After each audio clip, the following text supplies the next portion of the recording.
আজকের সময়ে এসে যদি আপনাকে জিজ্ঞাসা করা হয় যে কোন জিনিসটি আপনার জীবনকে খারাপ তৈরি করার জন্য সবচেয়ে বেশি দায়ী, তাহলে আপনি কি বলবেন? আপনাদের মধ্যে ৯০% মানুষের উত্তর হবে সোশ্যাল মিডিয়া। আজ সোশ্যাল মিডিয়া অ্যাপগুলো আমাদের নিয়ে রীতিমতো ছেলেখেলা করছে।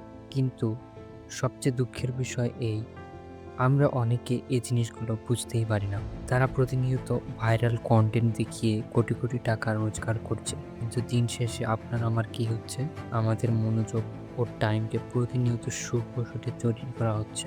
আজ সোশ্যাল মিডিয়াকে মানুষ যে যার মতো ব্যবহার করছে। সবাই নিজেকে হ্যাপি দেখাতে চায়। আর এই সকল মানুষদের পোস্ট দেখে আমরা তাদের সাথে নিজেদের তুলনা করতে থাকি।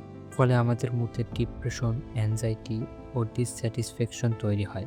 আমরা বাস্তবে সুখ খুঁজে পাই না। সবসময় হীনমন্যতায় ভুগতে থাকি। দেখুন, সোশ্যাল মিডিয়া অ্যাপসগুলো হলো একটি টুল, যার কিছু ভালো দিকও আছে। কিন্তু যখন আমরা এগুলোকে জীবনের অংশ বানিয়ে নেই, তখন আমরা এক অন্ধকার জগতে হারিয়ে যাই। ইনস্ট্যান্ট ডোপামিন স্পাইক পাওয়ার আশায় আমরা একটার পর একটা ভিডিও স্ক্রল করতে থাকি, যার ফলে বাস্তব জীবনের কাজগুলোতে আমরা ততটা মজা পাই না যতটা ওই জায়গায় পাওয়া যায়। দেখুন, যদি আমরা এখন এই জিনিসগুলো নিয়ে সচেতন না হই, তাহলে আমাদের সামনে আরো খারাপ সময় আসতে চলেছে। তাই সময় থাকতে সতর্ক হওয়া খুবই প্রয়োজন।